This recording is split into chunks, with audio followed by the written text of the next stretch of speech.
Assalamualaikum warahmatullahi wabarakatuh. Perkenalkan, nama saya Muhammad Fikri dari Teknik Industri Universitas Telkom. Di video ini saya ingin membahas tentang kinerja perdagangan dan nilai tukar rupiah di Indonesia. Tentu saja setiap negara tidak dapat sepenuhnya memenuhi kebutuhan dalam negerinya sendiri karena sumber daya alam yang terbatas. Dan setiap negara tidak terlepas dari kegiatan perdagangan, terutama dalam perdagangan antar negara yang sangat dibutuhkan untuk saling melengkapi dalam memenuhi kebutuhan di dalam negeri masing-masing. Kegiatan perdagangan antar negara, ekspor maupun impor, didasari kondisi bahwa setiap negara memiliki karakteristik sumber daya alam yang berbeda. Jika suatu negara di dalam negerinya memiliki komoditas yang melimpah atau berlebih dan negara lain membutuhkan, maka komoditas tersebut akan dijual keluar negaranya. Ekspor barang atau komoditas dapat menambah atau menjadi masukan devisa bagi negara. Nilai tukar sebuah negara menggambarkan kekuatan perekonomian sebuah negara yang akan mengalami berpengaruh terhadap kegiatan perdagangan Indonesia. Ketika nilai tukar Indonesia mengalami peningkatan apresiasi, maka harga barang impor akan lebih murah dibandingkan ekspor.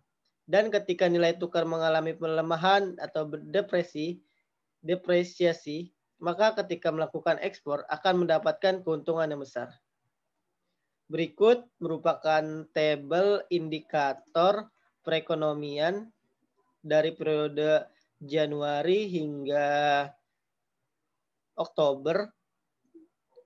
Saya mengutip dari sumber Badan Pusat Statistik yang diolah pada tahun 2020. Berikut penjelasan tabel yang di atas. Berdasarkan tabel 1, diketahui bahwa data sebagian indikator perekonomian Indonesia dari periode Januari 2019 hingga Oktober 2020. Berdasarkan tabel 1 diketahui bahwa nilai ekspor dan impor selalu mengalami fluktuasi di setiap tahunnya. Nilai ekspor tertinggi terjadi pada tahun 2019 bulan Juli. Nilai impor tertinggi terjadi pada Juli 2019. Kemudian jika dinilai dari neraca perdagangan, diketahui bahwa neraca perdagangan tertinggi pada Januari 2020 dan nilai kurs rupiah terhadap dolar tertinggi pada periode Januari 2020. Jika dilihat dari nilai neraca perdagangan, dapat dilihat bahwa minus neraca perdagangan terbesar terjadi pada April 2019 atau nilai terendah sejak krisis moneter tahun 1998.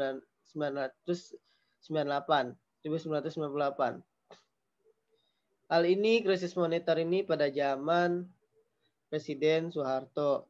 Ada beberapa penyebab neraca perdagangan mengalami minus yang luar biasa antara lain. 1. Melambatnya perekonomian global di tengah perang dagang Amerika dan Cina. Kemudian, harga komoditas yang berfluktuasi seperti harga minyak mentah Indonesia atau Indonesia Crude Price. Dengan adanya neraca perdagangan yang sangat minus, hal ini berdampak kepada nilai tukar rupiah. Dikarenakan Indonesia lebih banyak impor yang akan membuat ketersediaan mata uang dolar di domestik sedikit, sehingga menyebabkan nilai tukar rupiah melemah atau yang bisa kita sebut terdepresiasi. Berdasarkan data dari Badan Pusat Statistik atau BPS, pandemi COVID-19 juga menyebabkan perekonomian negara mitra dagang mengalami kontraksi bahkan resesi. Beberapa negara mengalami kontraksi pertumbuhan ekonomi pada kuartal 2 2020, yaitu Amerika Serikat minus 9,5%, Singapura minus 12,6%, Korea Selatan minus 2,9%, Hong Kong minus 9%, dan Uni Eropa minus 14,4%. Beberapa negara tidak mengalami laju pertumbuhan ekonomi yang negatif. Hal ini disebabkan negara dan masyarakat kompak untuk mengatasi efek dari pandemi COVID-19. Pada kuartal 2 2020, pertumbuhan ekonomi Tiongkok 3,2% dan Vietnam 0,4%. Terjadinya minus pertumbuhan ekonomi Tiongkok pada kuartal 1 2020 terbukti. Ekonomi Indonesia mengalami imbasnya pada kuartal 2 2020. Berdasarkan data tabel 1 bahwa neraca perdagangan Indonesia Juli 2020 surplus sebesar bahkan surplus pada bulan Juli ini merupakan surplus neraca perdagangan tertinggi dalam 9 tahun terakhir.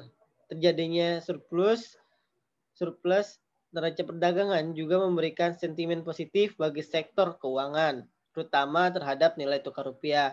Terjadinya surplus terjadi dikarenakan nilai impor menurun drastis hingga minus 32,55%.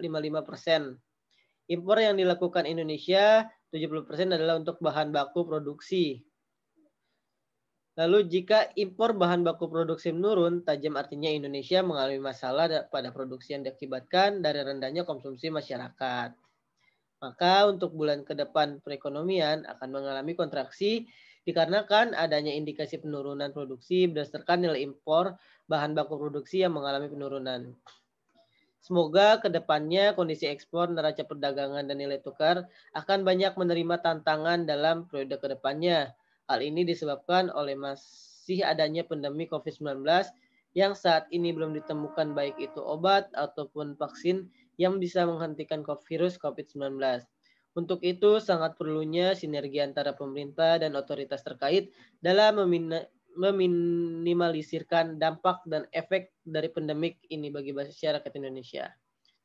Sekian yang dapat saya sampaikan. Mohon maaf jika ada kesalahan dalam penyampaian materi tentang kinerja perdagangan dan nilai tukar rupiah di Indonesia. Wassalamualaikum warahmatullahi wabarakatuh.